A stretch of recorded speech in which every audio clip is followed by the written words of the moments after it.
Hello दोस्तों। आज chapter number 3 करेंगे, जिसका नाम अपने पास दो चर वाले रेखीय समीकरण युग्म pair of linear equation in two variable. तो सबसे पहले हम चर रेखीय समीकरण युग्म को समझेंगे, उसके बाद एक्सरसाइज करेंगे। चलो फिर देखते हैं दोस्तों चर किसे कहते हैं। तो सबसे पहले दोस्तों देखते हैं वेरिएबल।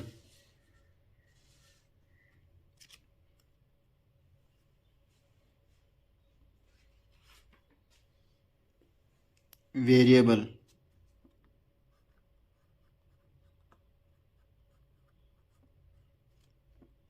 इसको बोलते हैं चर।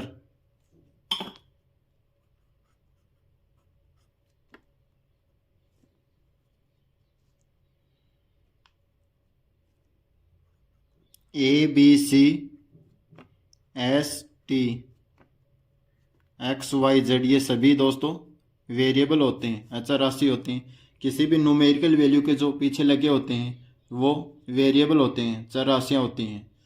तो जैसे इसे एग्जाम्पल के द्वारा समझते हैं पहले हम। जैसे 3x + 5y + 7 = 0। यहाँ पे दोस्तों x और y दोनों ही वेरिएबल हैं, जिसको चर बोलते हैं। x और y यहाँ पे क्या है, चर हैं।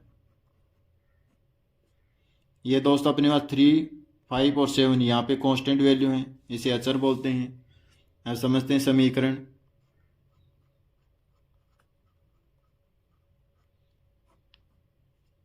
अब दोस्तों इसमें समीकरण वर्ड दिया गया है, इसको समझते हैं पहले। समीकरण किसे कहते हैं? समीकरण उसे कहते हैं जिसके इक्वल टू में 0 हो, कोई 5 हो, 7 हो, कुछ भी न्यूमेरिकल वैल्यू हो, लेकिन इक्वल टू 0 हो। इक्वल वैल्यू जरूर मिलेगी अपने को। जैसे देखते हैं हम 3x + 7y + 9 = 0। अब इक्वल टू इसमें 0 मिला, यहाँ पे 5 भी मिल सकता है। फॉर एग्जांपल और लेके देखते हैं 5x 9y = 3। यह भी एक समीकरण है। इक्वल टू में अपने आप पास 3 मिला है। कहने का अर्थ है समीकरण में LHS और RHS दोनों चीज़ मिलेंगे अपने को। तो देखो दोस्तों, हमने समीकरण को समझ लिया, चर को समझ लिया। अब समझते हैं रेखीय समीकरण किसे कहते हैं।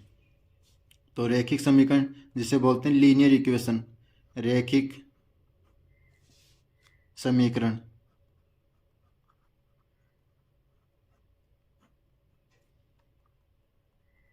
Linear equation 3x + 5y + 7 = 0। अब देखो दोस्तों, इसको रैखिक समीकरण क्यों कहते हैं? क्योंकि इसके पास वेरिएबल की पावर मैक्सिमम 1 होनी चाहिए अपने पास, इससे ज़्यादा नहीं होनी चाहिए। इसके पावर अपने पास x की पावर 1 है, y की पावर भी 1 है, तो इसे हम रेखीय समीकरण बोल सकते हैं। फॉर एग्जांपल और लेके देखते हैं हम 4x + 9y = 6। इसमें भी देखो दोस्तों वेरिएबल, यहाँ पे वेरिएबल की पावर, चर की पावर 1 है, यहाँ भी 1 है, तो इसलिए इसे रेखीय समीकरण कहते हैं। अब युग्म क्या होते हैं दोस्तों, और दो चर होते क्या हैं? तो पहले दो चर देख लेते हैं। इसमें दो चर देखो दोस्तों अपने पास, इसमें x और एक y, इसमें दो चर हैं, दो वेरिएबल हैं। इसमें भी अपने पास दो वेरिएबल हैं। अब समझते हैं इस रेखीय समीकरण युग्म किसे कहते हैं। रैखिक समीकरण युग्म। एक इक्वेशन लिखते हैं हम, 2x = 7 ले लिया हमने। एक हमने ले लिया 3x + 2y, दोस्तों यहाँ y लेते हैं, = 5। अब अपने पास, अब एक जैसे दो हो दोस्तों अपने पास, जैसे शूज हो गया, दो होते हैं अलग अलग, लेकिन एक साथ मिलाते हैं तो उसको एक पेयर बोलते हैं। ये भी दोनों एक पेयर है अपने पास। एक जैसे कोई दो पेन हो तो उसको एक पेयर बोलते हैं, मतलब युग्म बोलते हैं दोस्तों, उनको एक बोलते हैं। इसमें भी दो इक्वेशन है, लेकिन अपने पास हैं क्या, दोनों ही रेखीय समीकरण है, तो इसे युग्म बोल सकते हैं। एक और एक दोनों को मिला दिया तो एक युग्म हो गया अपने पास। अब देखो दोस्तों, इसमें भी x वेरिएबल है, इसमें भी x है, इसमें y है और इसमें भी y है, दोनों भी सेम है, चर चर राशियाँ दोनों में ही, और कांस्टेंट वैल्यू है, तो एक ये क्या है, पेयर है। पेयर कोई भी दो चीज़ मिलाने से पेयर बनता है, सिंगल पेयर नहीं होता। ये अगर ये केस होना अकेली लिखते तो हम पेयर नहीं होता, इन दोनों को आपस में मिला दिया तो एक पेयर बन गया अपने पास। तो इसी कारण इस चैप्टर का नाम पड़ा है दो चर वाले रेखीय समीकरण युग्म, pair of linear equation in two variable. हमने दोस्तों समझ लिया एक एक वर्ड का मीनिंग। इसमें चर अपने पास होता है ABCD, जो भी XYZ कोई भी वैल्यू होती है उसको चर कहते हैं। समीकरण इक्वल टू में अपने पास 0, 5, 7 कुछ भी मिल जाए तो अपने पास समीकरण बोलते हैं। रेखीय समीकरण वो होता है दोस्तों जिसमें एक वेरिएबल कितने भी हो सकते हैं लेकिन इनकी मैक्सिमम पावर घात मैक्सिमम एक होनी चाहिए अपने पास। और रेखीय समीकरण युग्म उसे बोलते हैं जिसमें दो इक्वेशन होने चाहिए लेकिन वेरिएबल भी सेम होने चाहिए, तो उसे रेखीय समीकरण युग्म कहते हैं। दोस्तों अब इसका व्यापक रूप देख लेते हैं रेखीय समीकरण का। रेखिक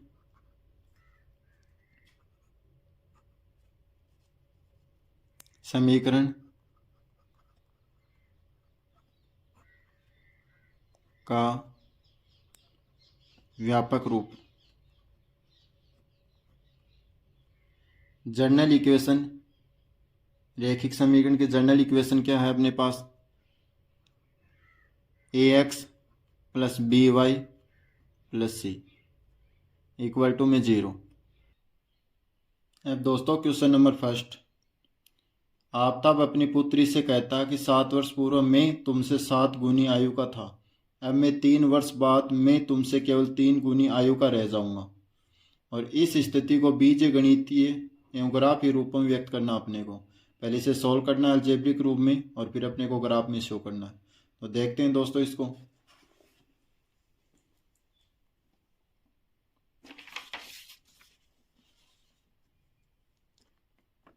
दोस्तों इसने आफ्ताब अपनी पुत्री से कहता है कि 7 वर्ष पूर्व में तुमसे 7 गुनी आयु का था। इसमें दो इक्वेशन बनेंगी दोस्तों, एक तो यहाँ तक बनेगी और एक इसके बाद बनेगी, क्योंकि इसमें 7 वर्ष की बात कर रहा है, इसके बाद वो 3 वर्ष बाद की बात करेगा। 7 वर्ष पूर्व की फिर 3 वर्ष बाद की बात करेगा। तो पहले यहाँ तक सोल्व करते हैं। आफ्ताब अपनी पुत्री से कहता 7 वर्ष पूर्व में तुमसे 7 गुनी आयु का था। 7 गुनी थे तो वर्तमान आयु अपने को पता है नहीं, तो इसके लिए मान लेंगे कि वो वर्तमान में X आयु का था। तो माना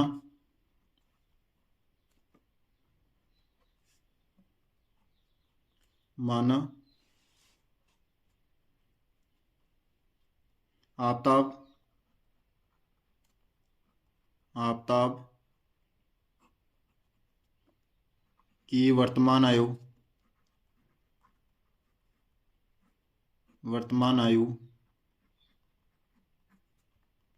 X वर्ष। ऐसे उस पुत्री की अपने को वर्तमान आयु का पता नहीं, उसको Y मान लेते हैं और उसकी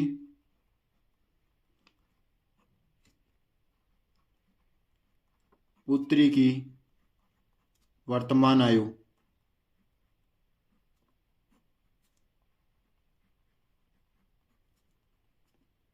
Y वर्ष। अब दोस्तों 7 वर्ष पूर्व की बात करेगा तो पूर्व में माइनस आएगा और बाद में प्लस आएगा।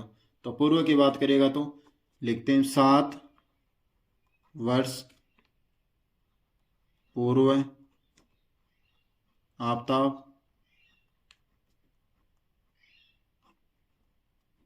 की आयु कितनी होगी दोस्तों? X आयु तो हमने मान ली थी X, और 7 वर्ष पूर्व की बात करें तो -7 और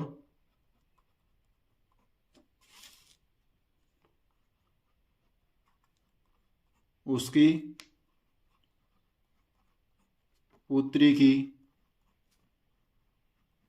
आयु इक्वल टू, पुत्री की आयु थी अपने पास Y वर्ष और इसमें भी 7 वर्ष पूर्व है तो -7 हो गया। अब इक्वेशन को दोस्तों हम शो करते हैं X -7 इक्वल टू से और Y -7 दोनों को इक्वल कर दिया।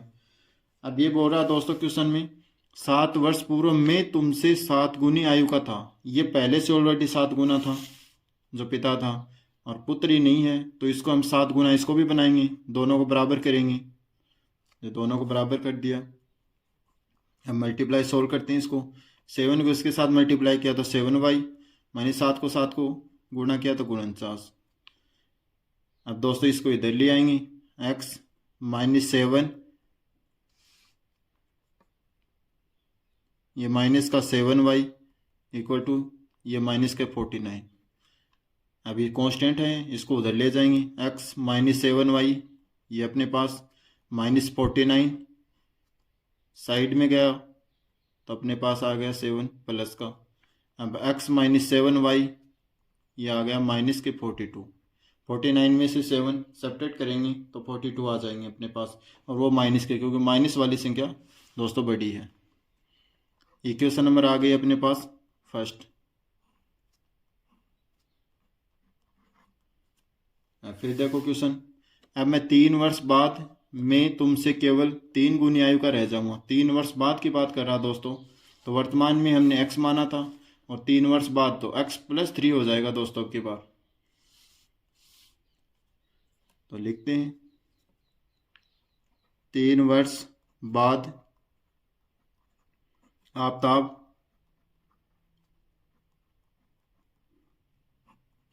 की आयु, बाद की बात कर रहा तो प्लस आएगा, x था पिता और उसमें प्लस आ जाएगा।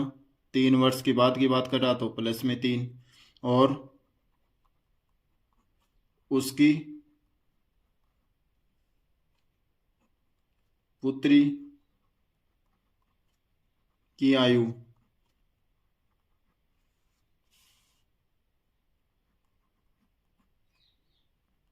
दोस्तों इसमें x माना था, इसमें आयु हमने y माना था पुत्री के लिए, और 3 वर्ष के बाद की बात कर रहा तो प्लस के 3, और दोस्तों यहाँ पे लिखेंगे वर्ष, इसमें भी वर्ष। अब दोस्तों दोनों को इक्वल करेंगे, x plus 3 equal y plus 3। अब यहाँ पे देखो, अब मैं 3 वर्ष बाद मैं तुमसे केवल 3 गुनी आयु का रह जाऊंगा। ऑलरेडी वो 3 वर्ष का था, इसको भी बराबर करेंगे तो दोस्तों इसको इक्वल, अब दोनों आपस में बराबर हो गए। यहाँ पर भी हमने दोनों को बराबर किया था, इस इक्वेशन में भी दोनों को बराबर करेंगे। तो दोस्तों सोल्व करते हैं, x प्लस 3 इसको इसके साथ मल्टीप्लाई किया 3y प्लस 9, दोनों वेरिएबल को एक साइड करेंगे, x 3y इक्वल टू 9 में से इधर जाने के बाद 3 घटाएंगे तो x माइनस 3y बराबर 9 में से 3 घटेंगे अपने पास आ जाएगा दोस्तों 6। ये समीकरण आ गए अपने पास 2।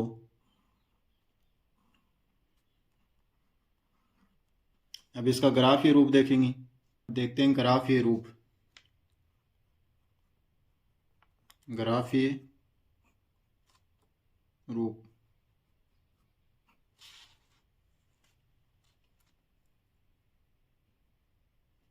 इक्वेशन है अपने पास x minus 7y equal to minus के 42, और एक है x माइनस 3y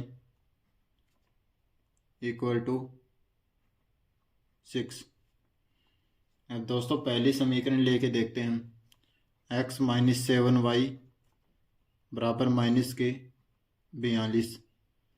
अब दोस्तों इसमें वैल्यू पुट करनी है अपने को और वैल्यू निकालनी है, x की वैल्यू पुट करेंगे और y की वैल्यू निकालेंगे। तो x इज इक्वल टू हमने 0 पुट किया तो y की वैल्यू देखते हैं क्या आती है। x बराबर हमने 0 पुट किया तो अपने पास x बराबर 0 माइनस 7y बराबर माइनस के 42। यहाँ से दोस्तों अब 7y बराबर 42, अब माइनस से माइनस कैंसिल हो गया और 7 का भाग इसमें लगाएंगे तो अपने पास y बराबर आ गया 7 6 की 42, y बराबर अपने पास आ गया 6। तो x बराबर हमने 0 पुट किया तो y की वैल्यू अपने आ गई 6। तो इसे सारणी में दर्शाएंगे,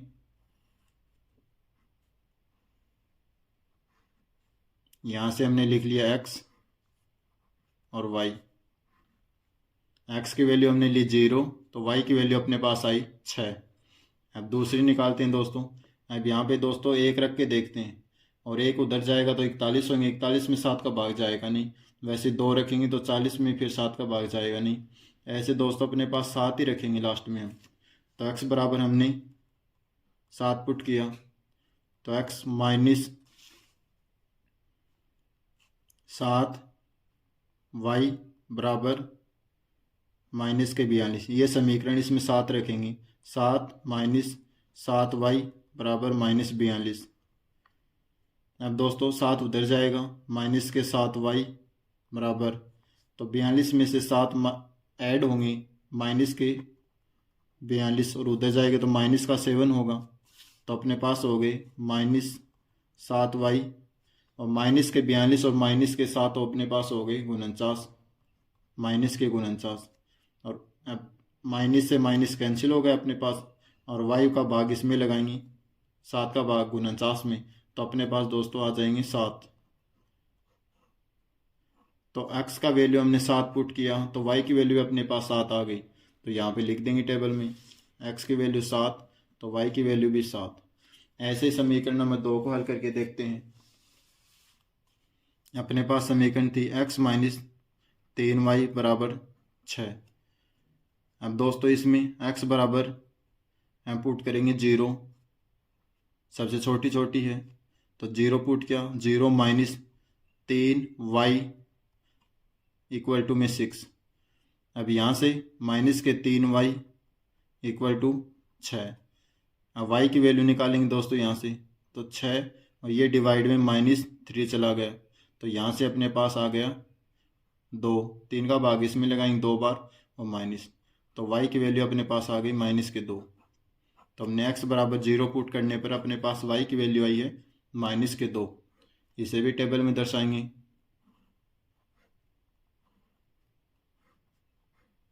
तो यहाँ पे x की वैल्यू, y की वैल्यू, x की वैल्यू अपने पास आई 0, तो y की वैल्यू -2। एक वैल्यू और निकाल लेते हैं दोस्तों। तो x की वैल्यू हम क्या पुट करें कि y की वैल्यू आ जाए अपने पास। तो दोस्तों देखते हैं, यहाँ से 1 रखेंगे तो इधर जाके 5 होगा, 5 में 3 से डिवाइड करेंगे तो दोस्तों कुछ पॉइंटों में वैल्यू आएगी जो अपने लिए हार्ड होगा। 2 रखेंगे, 6 माइनस 2 4, और 4 में 3 का भाग लगेगा नहीं। ऐसे दोस्तों हम यहाँ पे 6 रख के देखते हैं, x बराबर 6। तो 6 रखेंगे, 6 माइनस 3 y इक्वल टू में 6। अब दोस्तों ये उधर जाएगा तो 6 माइनस 6 0 हो जाएगा अपने पास, तो 3y बराबर 0, और यहाँ से y की वैल्यू भी अपने पास क्या आ जाएगी, ये 0 के पास जाएगा तो 0, तो y बराबर 0। तो x की वैल्यू हमने 6 पुट की, तो y की वैल्यू अपने पास आ गई 0, तो लिख देंगे x इज इक्वल टू 6, और y की वैल्यू अपने पास आई है 0। अब अपने पास 2 सारणी आ गई, इनकी सहायता से हम अब ग्राफ खींचेंगे और देखते हैं दोस्तों।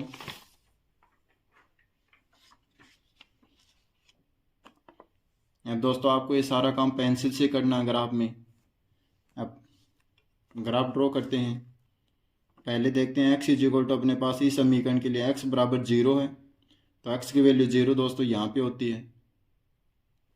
y की वैल्यू 6 है, तो y की वैल्यू अपने पास y की तरफ चलना है, ये दोस्तों y होता है, y एक्सिस, और ये x एक्सिस होता है, ये y एक्स होता है। अब दोस्तों 0 वैल्यू और यहाँ 6 वैल्यू, x की वैल्यू 0 हो गई और y की वैल्यू अपने पास है 6, तो अपने पास ये पॉइंट आ गया। ऐसे ही दोस्तों x की वैल्यू अपने पास 7 है, तो y की वैल्यू 7 है, x की वैल्यू अपने पास इधर चलेंगे 7, और y की इस तरफ भी चलेंगे 7, तो ये पॉइंट अपने पास समथिंग यहाँ आएगा दोस्तों, ये आ गया। अब दोस्तों इसको लाइन ड्रॉ कर देते हैं। अब अपने पास समीकरण थी इसके लिए x माइनस 7y माइनस के 42, और इसके पॉइंट लिख दो दोस्तों 7 और 7, और यहाँ पे पॉइंट लिख देंगे 0 और 6।